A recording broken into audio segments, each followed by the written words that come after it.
Hello, and welcome back to Soulstar Radio. I'm Jacquelene Closemore, and I'm back here in the southwest of Victoria, not actually in Melbourne today. So for those people who are sort of expecting last-minute appointments in Melbourne, I'm about 200 k's away. It ain't happening. But I'm happy to see you on Sunday at a place called Bunjil Place, which is a community psychic expo that's going on down there with Psychic and Wellbeing Expos. So thank you to Maureen and Leslie who are running that. So I'll be down there on Sunday, and I've also got clients in Melbourne CBD on Saturday, which is tomorrow. We're talking Australian time, of course. We're Thursday in the USA.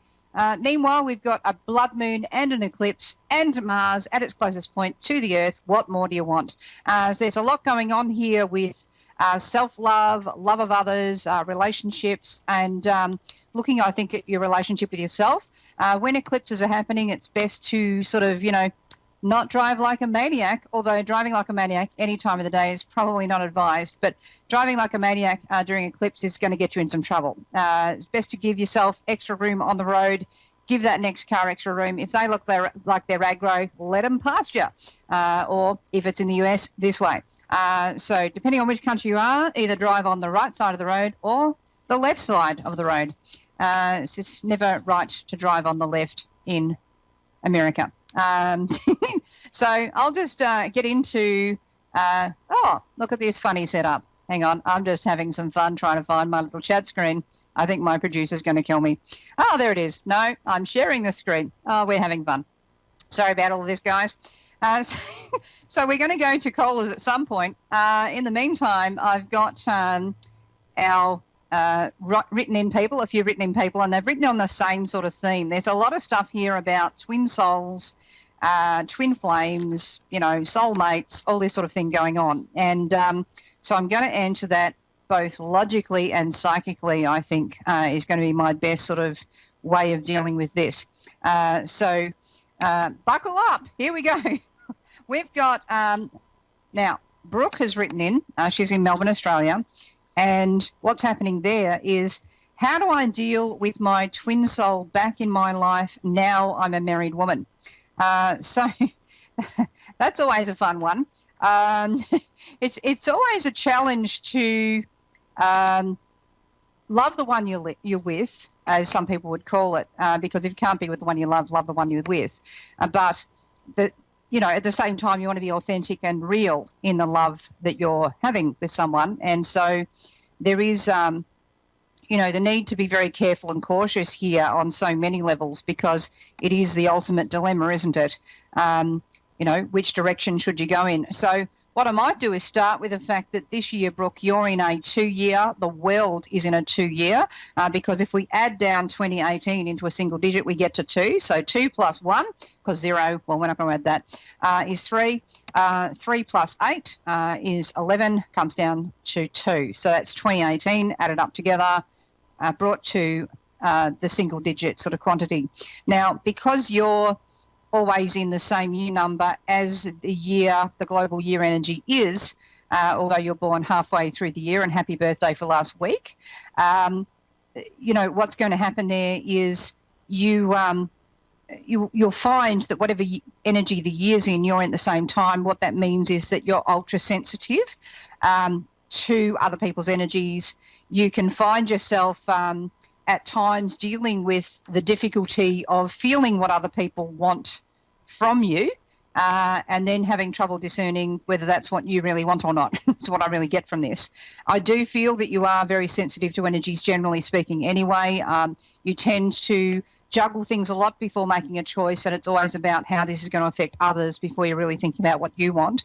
And there's a big, big sense of duty being important to you. What's right, what's ethical, what's dutiful. So this is where, when you're asking this question, it's even, even a bigger question for you, because this is not an easy one to really even write. So, we respect that may not be your real name. But what I'm going to say there is that I really feel for you in your situation. It's really important to sit with this for quite some time. Have a look at, when we look at exes coming back into our life, what do they want? Do they want the fact that you're not available? Do they want the fact that you are available? Do they want you to be available? Are they instead someone who would say to you, look, I've always wanted you in my life. I'm sorry it didn't work out last time. I hope that if you were ever single, that you would consider me. That I could handle that statement. In fact, I've had that statement said to me by someone who was expressing interest, and I'm like, FRINDS. You know that song? Like, let's just be friends. Hey, I love you as a friend. And that person is able to accept that and is just a friend. Myself and my husband will often giggle about who tried picking us up today, which, for me, it's like, really? What? My husband's even had women come up to him at psychic fairs claiming that they're psychic. Well, I'm standing at the next table because we work together, and they've come up to him, and I remember hearing this woman word for word, and she's like, I really think we'd be very compatible, and, I could expand your world and get you out around Australia and la, la, la, la. And she's sort of going on about how they could, be good together in many ways, not just working. And he says, well, that's really flattering, but I think my wife here has expanded my horizons. She's already taken me around Australia. Have you met my wife, Jacquelene? And I'm just like, hi, pleased to meet you. And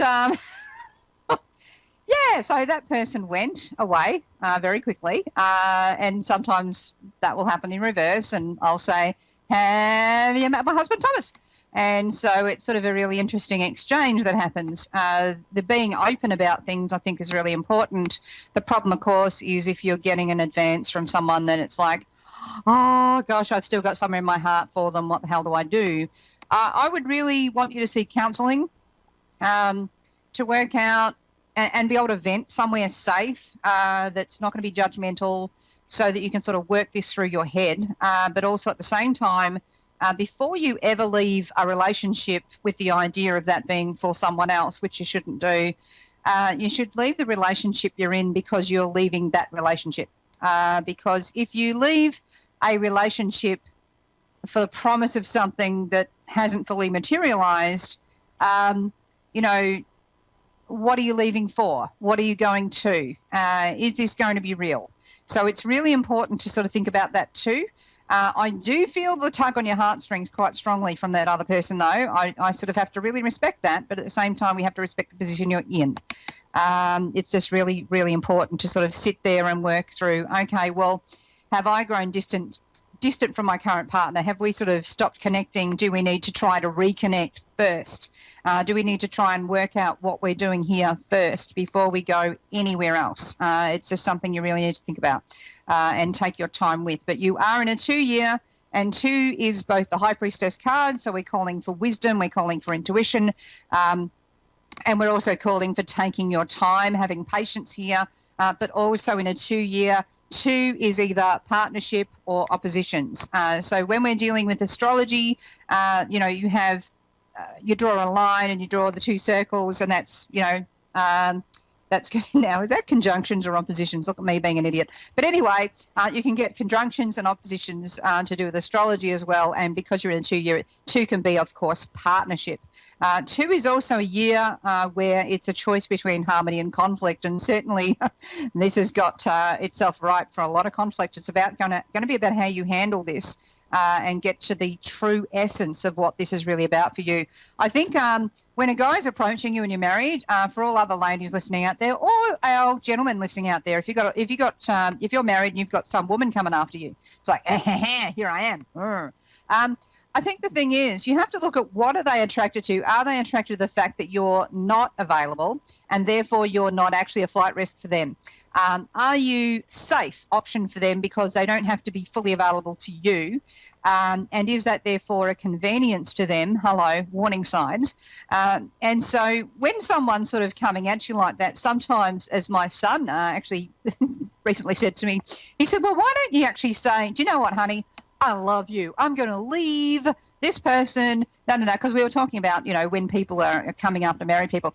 And just throw the whole commitment thing at them, watch them run out the door. And I've actually said that to a couple of clients sort of in jest, but also kind of half not jest, of why don't you say to them, well, do you know what? I just can't not leave my husband for you or my wife for you or, whatever. I'm going to leave. I'm going to come to you. We're going to have a life together. I think we should get married, have 16 children. Just throw the whole real mundane, kitchen duty roster type statements to them and watch them run like the wind if they are in fact what I'll call a phantom, a fantasy, but not therefore the reality. So that can always be a bit of fun. Problem is if they actually take up the idea. So then you're into the next problem. Probably the best obvious first answer is, look, I'm flattered, but I'm married. If I was single, maybe. But I'm married. This discussion is not happening. But if you find they're going past that, you have to go into the, right, well, either time for a restraining order or it's, look, hey, make this a deal. Here I come. Particularly if they look like they are rather unreliable. So what I would say to Brooke, who's written in her case, is counselling, to a couple of the other ones who've written in, and to people watching who may be having that kind of dilemma, because we've got that eclipse coming up with the blood moon and all this sort of stuff, and it's all about reviewing your relationships and intensity and all this sort of thing, and I think patience is called for. But, you have to sort of think of the many different sides of this, not just what you think you want right now, what's going to be good into the future, what's the best for everyone in the situation, and how do you sort of best broach that. Now, I've also got, thank you also very much, Brooke, for writing in, I've also got Arlette from Austin. Let's start that again. Arlette from Hornell in New York. And so what she's written in is that she feels blinded by love. Should she let go of an online relationship before meeting this particular person? He says he's in the army, and keep feeling he's not telling me something. Well, I think you're right about that, Arlette. There's a lot going on there. He's asked for money. Hello. And it's alarmed me, so it should. I would really, look, online relationships are really interesting, and I've had calls when I was doing a UK psychic show back in the day, and, I'd get these calls, and I was like, oh, look, I'm in a relationship, and da-da-da-da-da, and I'm like, in a relationship? And I'm like, I'm not feeling that. I'm feeling like a lot of stuff online, a lot of chatting, but not actual. I said, you haven't met this guy, have you? She goes, no, but we met online. And I went, in person. Have you chatted to them on Skype video where you can see their face? Maybe Facebook chat, with a screen, can you see them? Or have they got a painting in front of the screen and saying that they can't possibly turn it around and put it to their face? Because if all of that's happening, I think it's pretty obvious what's happening here. What I would say, Arlette, is there's something called catfishing, and there's a couple of TV shows in America all about that. And I would sort of really be using your common sense there, Sweaty. And I would not be giving money to anyone that you're having an online relationship with, or even that you've just met. I remember years ago I had someone come to me, and they were very psychic. And they were psychic for other people, but often psychics can even be not psychic for themselves, which is always fun, not. And so sort of blessing and curse, that sort of thing. But she says, I feel like love's coming to me. And I said, okay, well, I'm seeing a guy that looks like this, dark hair, he's in his mid-30s, describe the job that he does or claims to do. And I said, now, it's fine that you're feeling the love, but my biggest warning to you, before you meet this guy, anything, don't give the guy money. And so I think 3 months passed by. Oh, I've met this guy. He's so wonderful. What do you think? And I'm looking at the photo and I said, what does he want from you? That's what I want you to ask, because, I shouldn't have to ask that question, but I feel the need to get you to ask that question of yourself to do with him. Oh, but, he's wonderful and he's done this and he's done that. And next thing, the sort of weeks progressed, and I said, you've given him $5,000, haven't you? Yeah, but, it's just because he's got to buy these diamonds. And so anyway, and then it was at another 0. And I think there might have been some more, well and truly beyond that was never admitted to, of course, because it's too embarrassing. And all along the way, I'm like, told you, don't give money. Told you, watch what you're doing. And we're sort of all warning this person, and they just kept going further and further into it. So never give people money. It's the biggest thing. If someone sort of says that they want you to send them a $500 wire transfer because they got $1 million waiting for you, I think we all know what's going on with that. It obviously can get harder for people when it's not money and it's this promise of love. Because they're pulling literally on your sensitivities, your vulnerabilities. Maybe it's been a long time since you've had a partner that, has been or had anyone sort of express that kind of real, whoa, look at you, blah, blah, blah. But a lot of situations online, unless you see the real living proof of someone and they're not asking you for money, then I'm kind of very skeptical. Even as a psychic, especially as a psychic. In fact, the radars are just, really going off here. So I really want you to think about that, whether it's you who has written in or whether it's you who is watching and listening and sort of going, what about the guy I'm talking to? Sorry, but if he's not there in front of you and he's not making efforts to do that, then I'm kind of not going there. Same if she's a lovely woman from another country and you're a guy or a girl and you're sort of getting all sorts of wonderful, really sensual messages. But, oh, but I've got this problem and I need surgery. And it's like, I don't think you do. So I would really urge you to think with your brain and not just your heart. The message about love is to follow your heart but take your brain with you. That's the biggest thing I can say. The thing is, you can also, by the way, love someone very deeply, and know that the fundamentals aren't there for a working relationship. So for some people, there can be a real animalistic chemistry going on, but that person's as toxic as hell, or maybe you're toxic together. Maybe you bring out the best and worst in each other. You kind of want a sustainable relationship, like eco-friendly almost, so that you can go the long distance rather than blowing up in a fireball here. Now, also we've got Jessica from Franklin, Massachusetts. Now, she's written a lot of things, and I'm so sorry to hear about your father passing away, and I send you my condolences. She didn't get to see him. I do feel he cares a great deal about her, even though there was a lot of difficulties around that. And although you haven't said it, I do feel there's been family, issues there in relation to why you couldn't see him. But now, the main crux of what we're getting to here in your question is, and I'm going to read this out because some of you who are watching and listening might sort of feel the same sort of thing in life as well. I don't know if I could ever love or want anyone the way I do him. It sounds stupid. It sounds naive. Him being my first real love and me being young. But the strongest force in this universe is love. I have so much love for him. And I don't know what to do. I don't know how to stop it. There are better people. There are kinder people. There are more attractive people, better for different reasons. I can see that they're better, but they just aren't for me. I don't love them because they aren't him. I have an attachment to my ex that I'm trying to cut loose, but it only gets stronger. I'm very lost in my romantic life as well as everything else.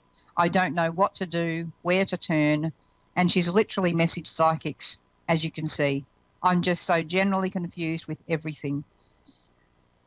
I've been told I have a long way to go before reaching my soulmate, the father of my children, and at this point I don't feel like I have one. The world is too cruel and complicated. What I would say to you, Jessica, is you've actually got a really bright future ahead of you. I do definitely feel the confusion around you. There's a lot going on in different areas of your life here with your family, with your career direction, with what feels like studies or vocational training.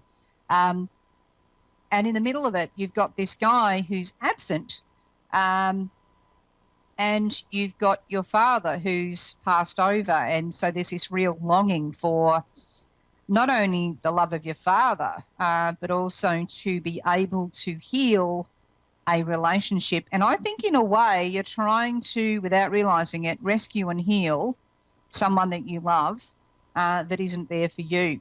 And I'm talking about this guy. I could have been in your lifetime talking about your father. And that's really full on to say to you, but I do feel your father's loved you in his lifetime in the best way that he knew how.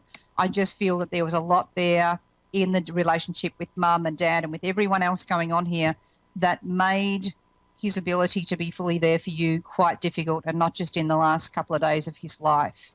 I do feel he's sending you all of his love. I do feel he's sending you determination and strength to see a better day and to find your way here and to be stronger, is what I'm really getting from this. And the words I'm getting from that as well are that despite his own inability to do things in his life the way he really wanted to, and a better way that he could have, he's trying to push you in the right direction so that you get to do things in a much stronger, more centered and grounded way in your life. It's my translation of what he's saying. But what I really want to say there is, to do with this love you've got there for someone, it can be really difficult to live without the person that we've loved so much. Some people we never really quite get over, we learn to live without. And we can learn to live without people who have passed over, but we can also be grieving people who aren't passing over anytime soon. I do feel you will get married and have children here. I do feel that will be with someone else. I do feel that when the right time comes, there'll be quite an amazing friendship later on with this ex of yours, and you'll have a great deal more understanding. I think the thing to do every time you find that you're thinking about him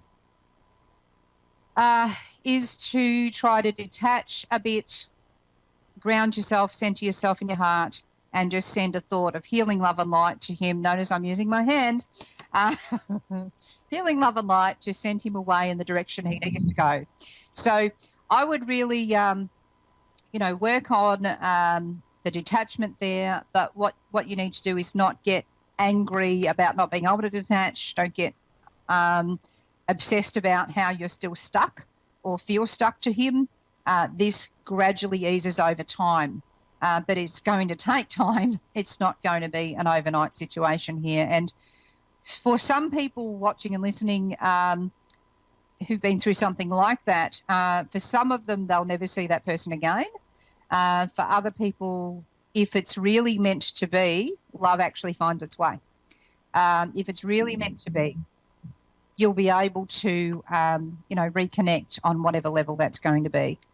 So I really want you to have more time centering and grounding yourself. I would try and get busy with things in your life that are productive for you.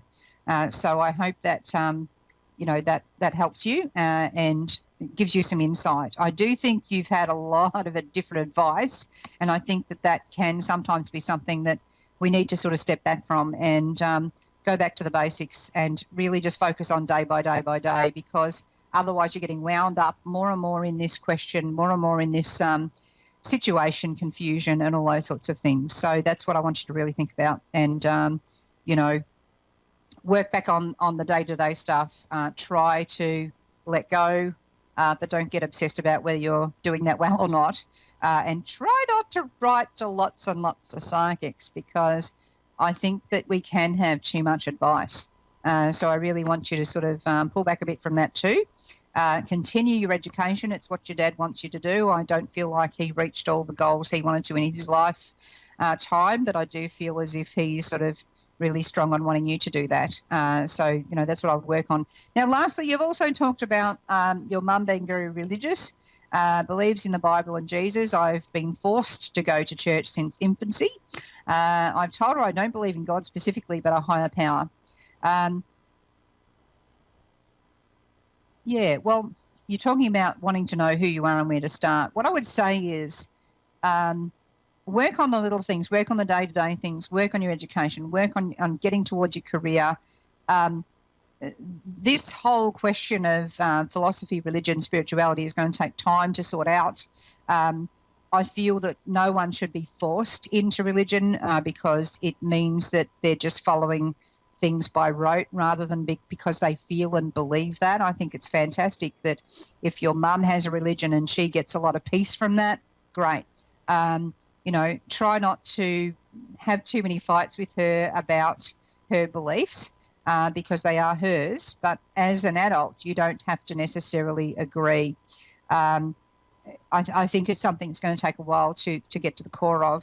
Finding out who you are is probably, it goes back to that age-old saying, first know thyself. And first know thyself is one of the first things I teach people in psychic development classes, because if you know yourself, you then know what energy is yours and what energy is someone else's. So start with the small stuff, work on your education. That'll get you where you want to go, and work on that. So I'd like to thank you all for writing in. Thank you to the people who have been trying to ring in. I'm sorry I haven't been able to take a call today. I just can't find the chat screen yet. I'll be back doing that next week. We'll have Raul, I believe, unless he's been spirited across to a training agency, which he looks like doing, but we'll see what we can do with Raul. And I look forward to catching up with you next week. If you're wanting to connect with me, you can find me on Facebook. Just type in Soulstar Radio with Jacquelene, or Google Soulstar Radio, and you'll find the website for me. And you can also, of course, go through A1R Psychic Radio to find me as well. There's lots more shows tonight with other psychics. So, enjoy the rest of this evening in America and this afternoon and morning in Australia, and I'll catch up with you next time. So if you're trying to find me, just Google Soulstar Radio.